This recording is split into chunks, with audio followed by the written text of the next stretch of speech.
on John Locke.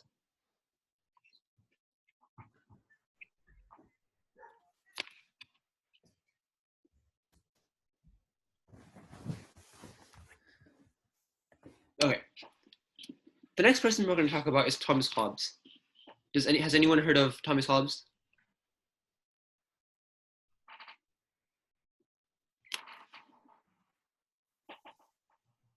Okay. Well, Thomas Hobbes is also another very, very influential and very important political philosopher. Unlike Locke, who believed that humans are fundamentally good, Hobbes actually believed that humans are fundamentally evil. He thinks that we need a government to restrain this fundamental evil nature and to make sure that people act good towards each other. So going back to the state of nature, someone says, of course. Going back to the state of nature, some people said that the state of nature was really bad, and Thomas Hobbes agrees. He famously describes that the state of nature is cruel, short, and brutish. Now, believing that humans are fundamentally evil and believing that the state of nature is fundamentally bad was what led Thomas Hobbes to be a strong believer in monarchy. So in his book Leviathan by Thomas Hobbes, he actually describes the government as like a huge monster with tentacles that control everything. So obviously not a democracy, more like one person controlling everything to make sure that everything is going fine. Just like Locke, Thomas Hobbes also promoted the idea of a social contract. However, his reasoning was different than Locke's. Locke claimed that people would create social contracts and form governments because they wanted to help each other and themselves. On the other hand, Hobbes says that people should form a government and consolidate power in one person to prevent everyone from doing harm to everyone else. So yeah, once again, that is a monarchy. So, who was right about human nature? Locke thinks that humans are born good and are corrupted by society, while Hobbes thinks that humans are born evil and must be restrained by society. Who does everyone agree with?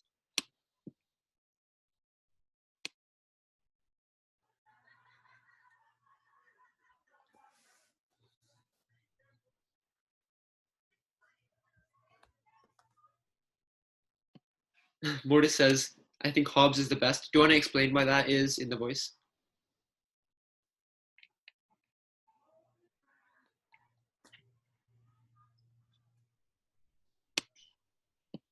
Okay.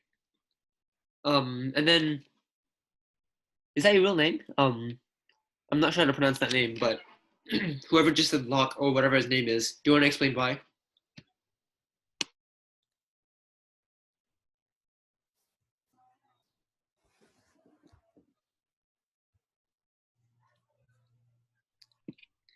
Come on, y'all, let's get the discussion going. Kind of a tough crowd right now. Okay, they said because humans are not evil. And why do you not think that? Why do you think that?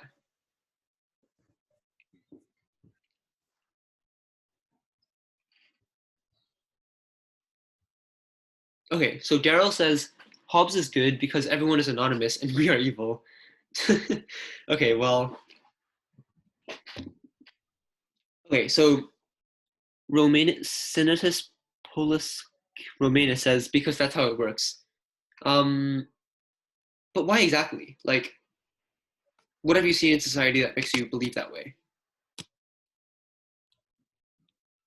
And if you think humans are not evil, do you think that the state of nature is good? Said Trump. Okay.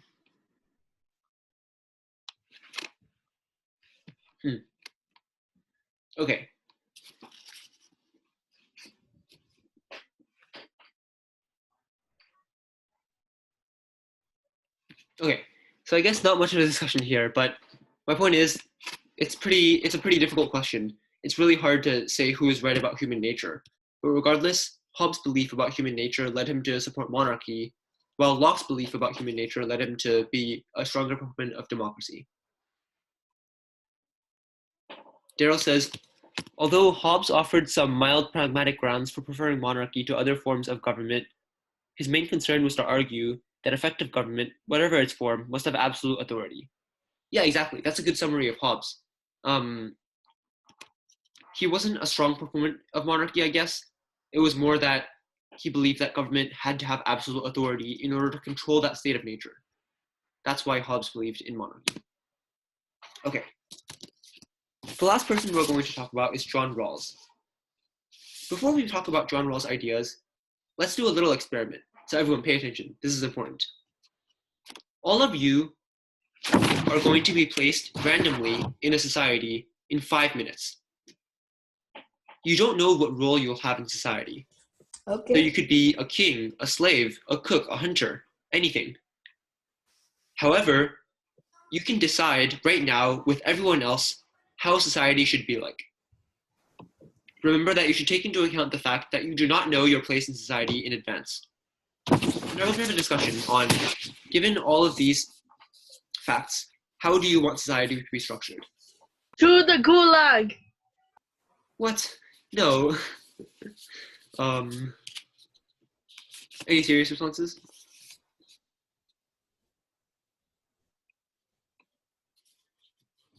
So given that you don't know your place in society, how would you want society to be structured?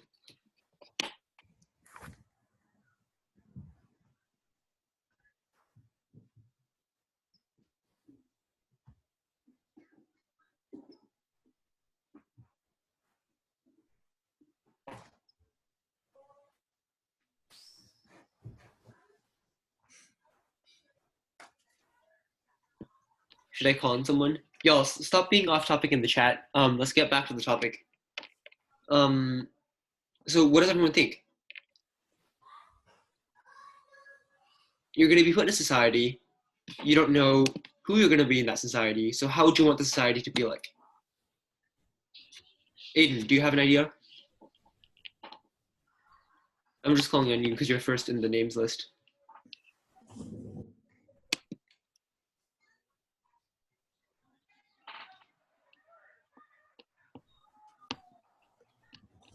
Aiden, are you here? Yes. Do you have an idea on this? No. Okay, that's okay. So Senator says they have an idea. Do you want to unmute and say your idea?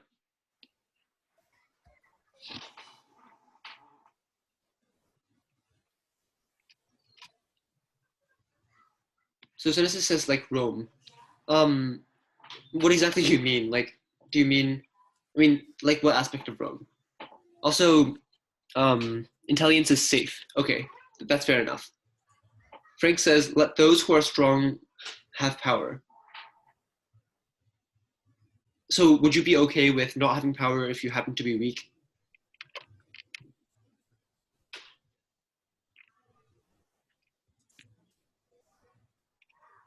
It's a hard knock life. Okay. So Mortis says, I would like it to be as responsible and self-disciplined as possible, like the United States in the 1800s. Okay, fair enough. The US in the 1800s. So you would want it to be like individualistic and like, I guess, expansionist, I guess? Okay, fair enough.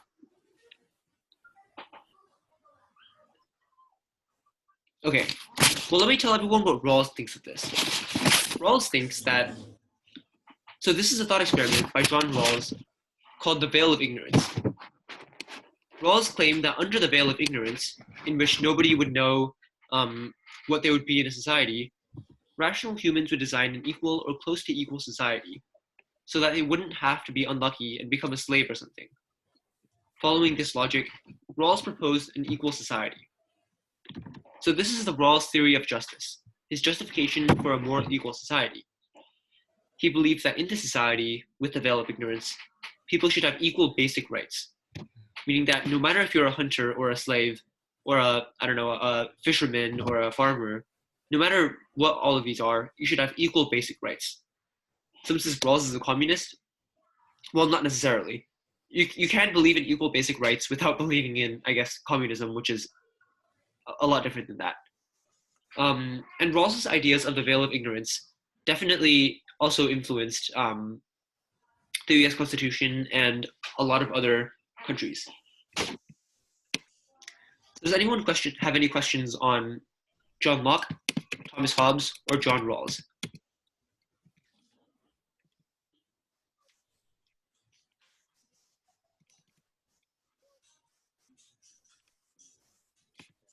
Okay, well, let's get to the discussion question then. The primary discussion question for today's meeting is going to be, is democracy a fundamental good or a Western cultural phenomenon? Western countries tend to promote democracy in non-democratic areas, claiming it to be a superior form of government. Like, look at the US's heavy foreign intervention. This idea has been rejected in many primarily non-Western countries. So the question is, which is it? Is democracy just fundamentally good, and should it be used everywhere? Or is it just something that's Western, that Western countries are trying to impose on other countries?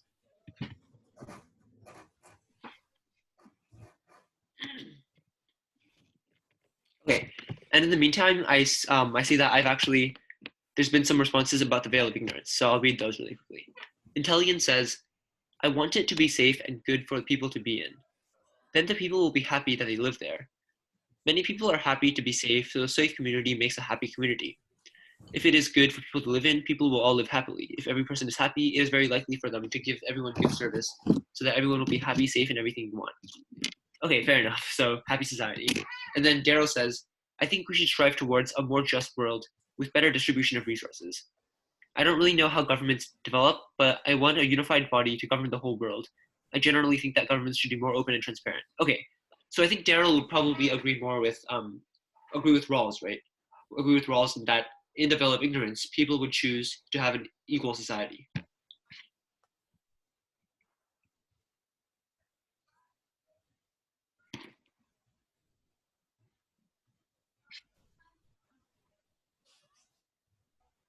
Okay, so back to this question. Let's talk about this from two different perspectives. The first perspective is that democracy is a fundamental good. So, does anyone in this chat have any idea of possible reasons why democracy would be a fundamental good? Like, why is democracy good?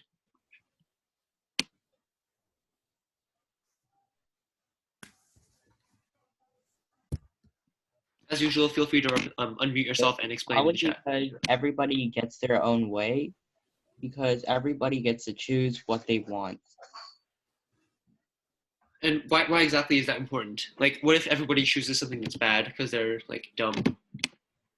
Well, if you get what you want, it doesn't matter if you're really dumb. People just become happy after they get what they want, unless, of course, they get bored of it, which then they get a new one.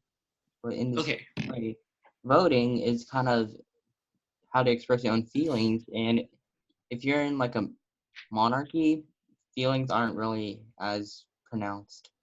Okay.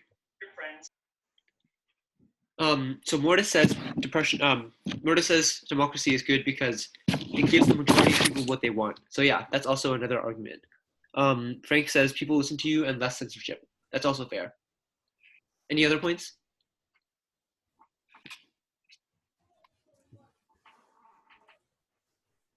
Why else could democracy be a fundamental good? Yeah, less press censorship. That's also an argument people make that democracies tend to have better human rights, I guess, and less censorship. Yeah.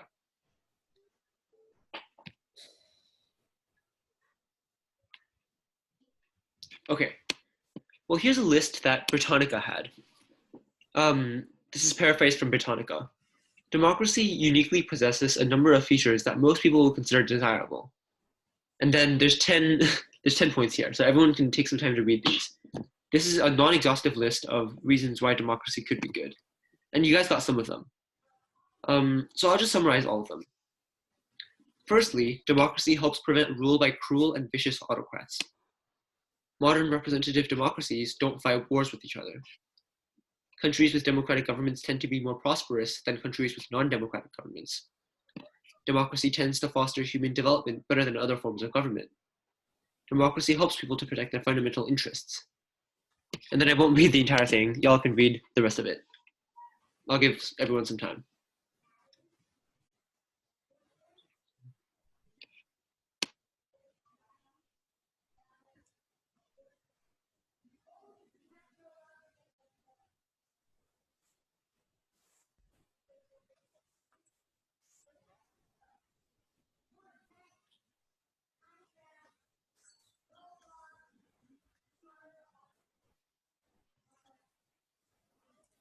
Okay. Are there any statements in these 10 that you don't agree with? That you think is either wrong or if it's bad?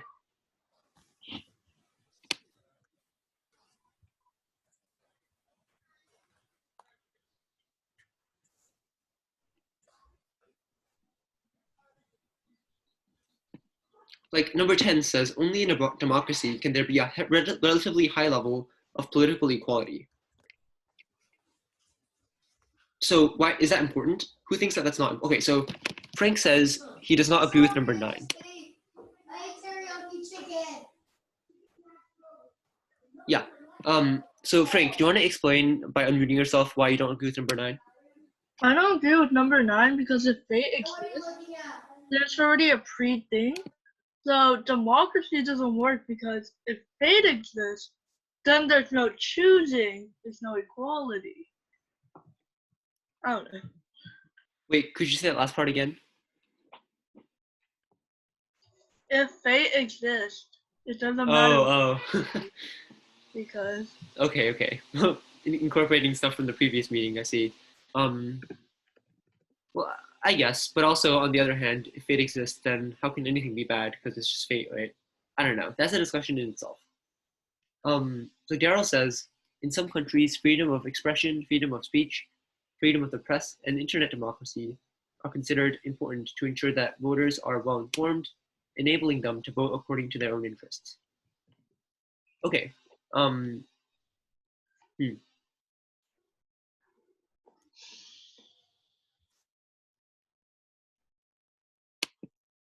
Okay, that's fair.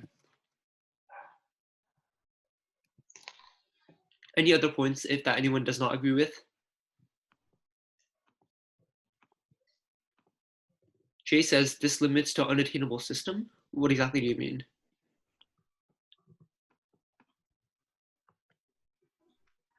Okay, Jonathan says 4. Do you want to explain by unmuting yourself why exactly that is?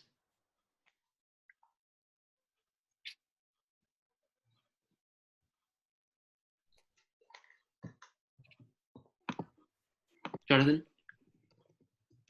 Or you can just type in chat. Your mic isn't working? Okay, that's okay. You can just type in chat. And Frank says, I don't agree with 2. Do you want to explain that?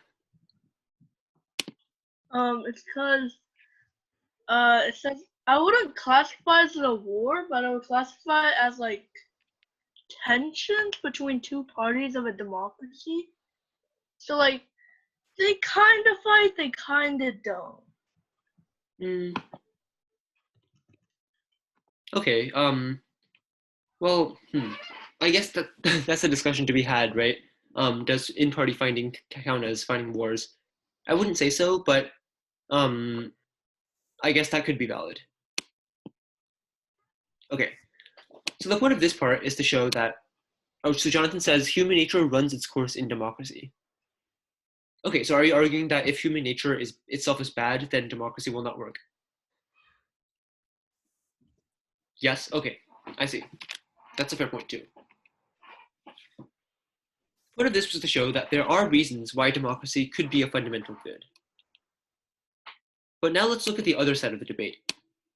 What if democracy is just something that's just Western, and that Western countries use as like a tool to justify intervention? So here's also another paragraph from Britannica. To summarize it, essentially, the main argument against democracy is that most people are incapable of participating in government in a meaningful or competent way because they lack the necessary knowledge, intelligence, wisdom, experience, or character. So that's why Plato says that the best government is an aristocracy of philosopher kings. So who agrees with this point of view? That there's some people that just can't vote, that just shouldn't vote because they're either uninformed, they have bad intentions, they're uneducated, they have bad character, etc. Who thinks that?